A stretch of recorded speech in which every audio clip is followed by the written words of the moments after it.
Hello guys, मी योगिता तुम्हा सर्वांचं Yogita's study सेंटरमध्ये स्वागत करीत आहे. आता आपण पाहणार आहोत सॉल्व एक्झाम्पल.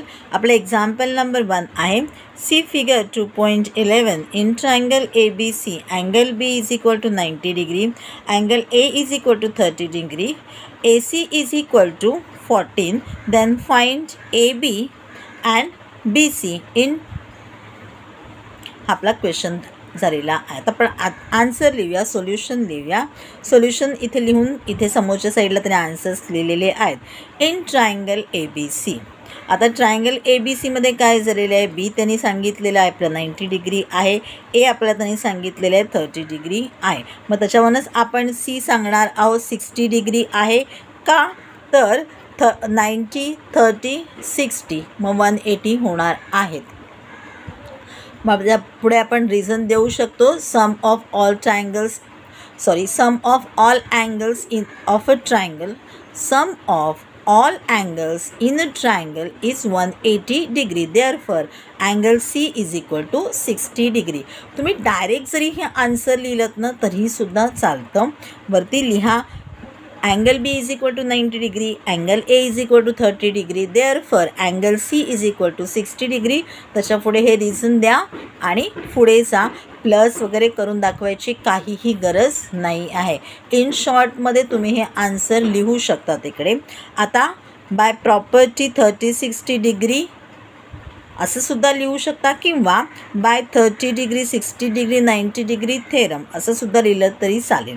आता काय आहे आपला थेरम, तो 30 डिग्रीच्या समोरची साईड म्हणजे अपोजिट ऑफ 30 डिग्री म्हणजे BC जी आहे ती किती येणार आहे, हाफ ऑफ हायपोटेनस. आपल्याला हायपोटेनस त्यांनी दिलेली आहे 14.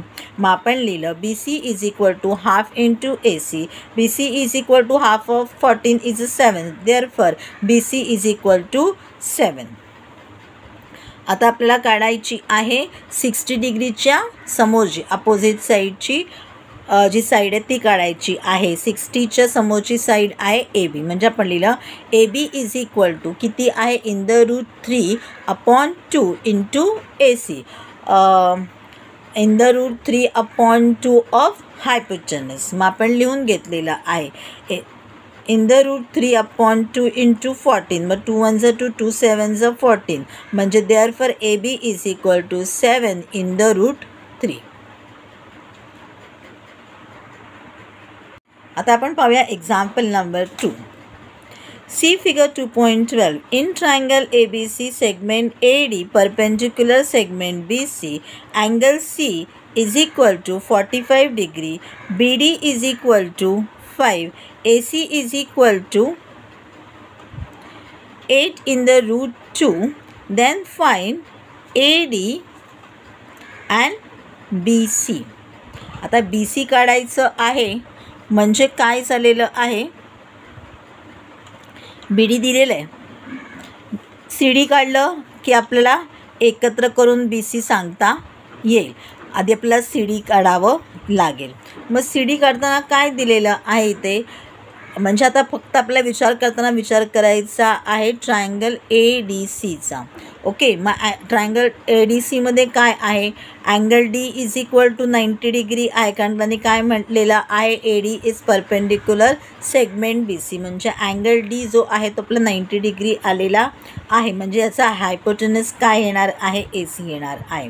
मग जर आपल्याला इथे त्यांनी angle C is equal to 45 degree सांगितलेलं आहे म्हणजेच अँगल A हा सुद्धा किती येणार आपला 45 डिग्री येणार आहे आणि opposite side of 45 degree is equal to 1 upon in the root 2 of hypotenuse. मग आपण लिहूया AD is equal to DC is equal to 1 upon in the root 2 into 8 in the root 2. आपण दोन्ही साईड सांगितलेल्या तरी चालणार आहे कारण AD आणि BC दोन्ही सांगायला सांगितलेल्या होत्या आणि म्हणून आपण त्या दोन्ही एकत्र लिहिलेल्या आहेत. By 45 degree 45 degree 90 degree theorem किंवा आपण लिहू शकतो बाय प्रॉपर्टी ऑफ 45 45 90 डिग्री हे सुद्धा लिहू शकतो. DC is equal to 8, therefore AD is equal to 8 काय झालेलं आहे in the root to get म्हणजे 8 1 8 म्हणून काय आलेलं आहे AD is equal to DC is equal to 8 म्हणजेच काय झालं AD is equal to 8 and DC is equal to 8. आता आपल्याला BC काढायचं आहे. BC काढताना BD किती दिलेला आहे 5 दिलेला आहे. DC आपल्याला माहिती पडलेला आहे 8 आहे. मग आपण लिहून घेतलं BC is equal to BD plus DC मग 5 plus 8 BC is equal to 13. AD माहिती पडला 8 आहे. BC माहिती पडला 13 आहे. स्क्वेअर करा.